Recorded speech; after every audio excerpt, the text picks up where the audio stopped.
Assalamualaikum warahmatullahi wabarakatuh.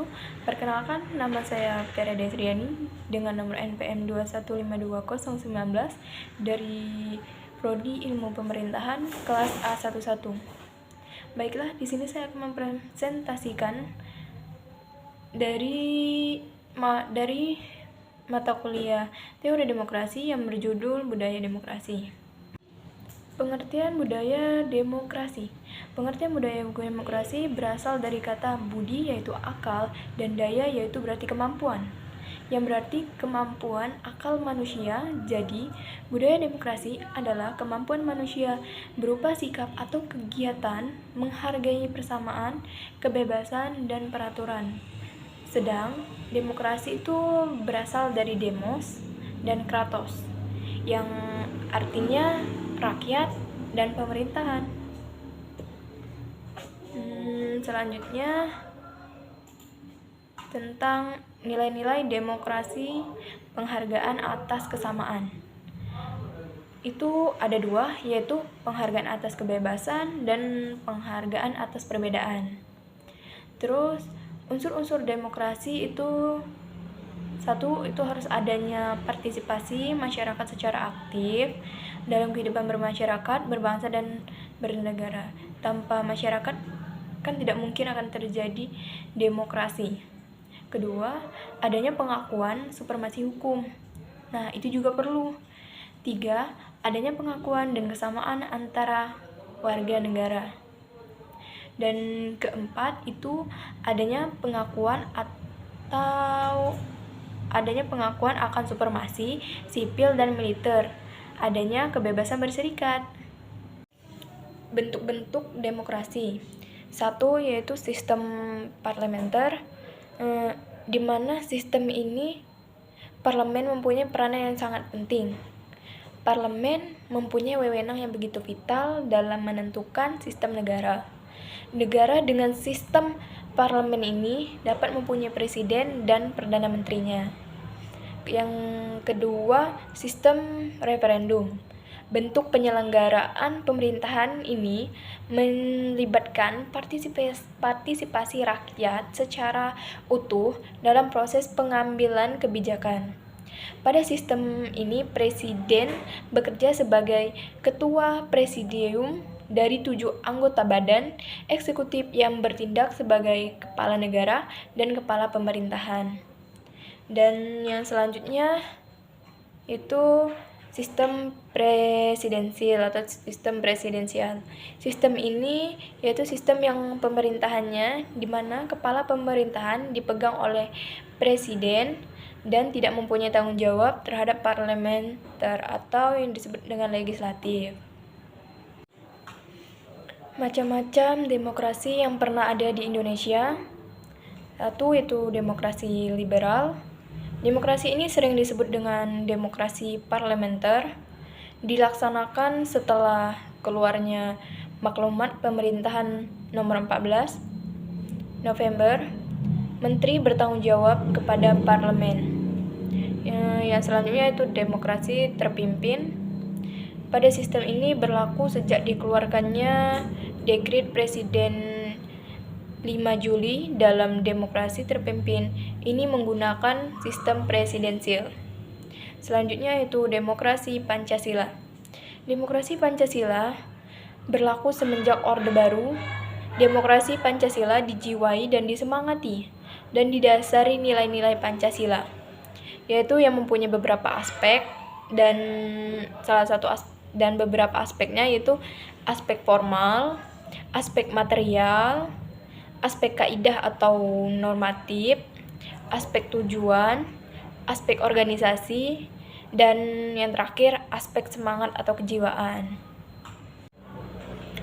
Prinsip-prinsip demokrasi yaitu persamaan. Prinsipnya itu harus ada persamaan di dalam demokrasi. Contohnya, bersedia menghargai orang lain, bersedia diajak berdialog dengan siapa saja yang bersedia, dan bersedia memperhatikan atau mempertimbangkan, menerima usul, saran, serta pendapat orang lain. Selanjutnya yaitu keseimbangan antara hak dan kewajiban. itu sangat perlu ya. Selanjutnya kebebasan yang bertanggung jawab, kebebasan berkumpul dan berserikat, kebebasan mengeluarkan pendapat, serta bermusyawarah, keadilan sosial, kekeluargaan, dan persatuan. Yang terakhir yaitu prinsip-prinsipnya itu cita-cita nasional. Itu harus ada ya. Budaya politik.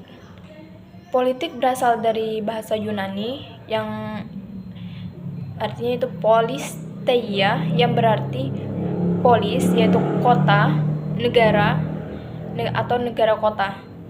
Tria yaitu urusan negara yaitu pemerintahan. Demokrasi merupakan salah satu bentuk pelaksanaan budaya politik. 3 klasifikasi budaya politik. Di dalam 3 klasifikasi budaya politik itu terdapat 1 budaya politik parokial, 2 budaya politik kaula atau subjek, 3 budaya politik partisipan.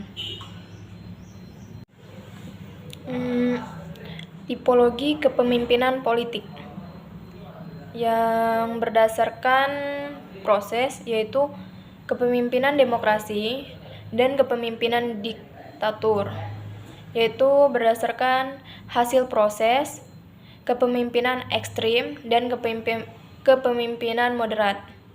Sumber kekuasaan: 1. Kepemimpinan rasional, 2. Kepemimpinan tradisional, 3. Kepemimpinan karismatik, dan keempat, kepemimpinan leadership.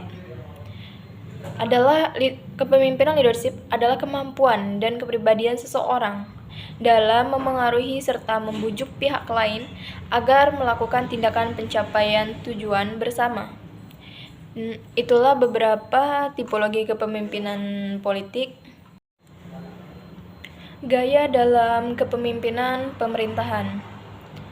Proyek yang akan dikerjakan secara berkelompok, yaitu gaya dalam pemerintahan yaitu gaya demokratis, gaya birokratis, gaya kebebasan, dan gaya otokratis.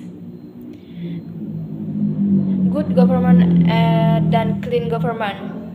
Kepemimpinan pemerintahan yang baik dan benar bagi masyarakat pemerintahan itu sendiri.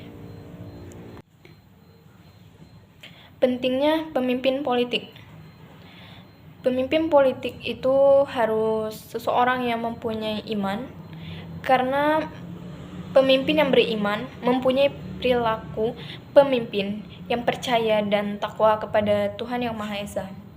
Dalam menjalankan tugas dan wewenangnya, ia akan selalu berbuat jujur, tidak sombong, dan menjunjung tinggi kebenaran dan keadilan.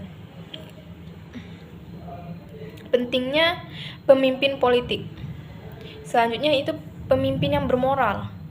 Pemimpin tersebut memiliki sikap dan tingkah laku yang terpuji, tidak melakukan perbuatan yang tercela, yang dilarang oleh norma kesopanan dan kesusilaan. Pemimpin yang berilmu. Pemimpin yang memiliki pengetahuan luas, mempunyai pandangan jauh ke depan untuk maju, dan pasti akan lebih baik untuk memajukan bangsa dan negara. Pentingnya pemimpin politik yang selanjutnya yaitu pemimpin yang terampil, di mana pemimpin yang mempunyai kecakapan untuk menggerakkan orang-orang yang dipimpinnya agar dapat bekerja secara optimal dan mampu memberdayakan sumber daya yang ada. Pemimpin yang demokratis, pemimpin yang mau mendengarkan masukan pendapat orang lain. Bagaimana jika tidak ada pemimpin yang ingin mendengarkan pendapat orang lain? Itu berarti egois, bukan? Itu bukan termasuk pemimpin yang baik dan benar. Pemimpin yang baik itu bisa menghargai perbedaan yang ada dalam masyarakat dan mengambil keputusan dengan musyawarah. Dan yang terakhir itu pelaksanaan demokrasi dalam segala aspek kehidupan. Salah satunya yaitu yang mungkin kita rasakan sendiri ya, dalam kehidupan keluarga itu ada demokrasi di dalam kehidupan keluarga itu. Selanjutnya, demokrasi dalam kehidupan sekolah itu juga ada di dalam kehidupan sekolah.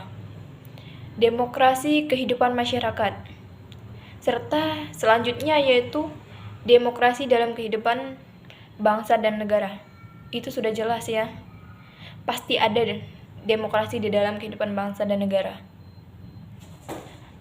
Baiklah, mungkin itu saja presentasi yang bisa saya sampaikan. Lebih dan kurang saya minta maaf dan terima kasih. Thank you for watching.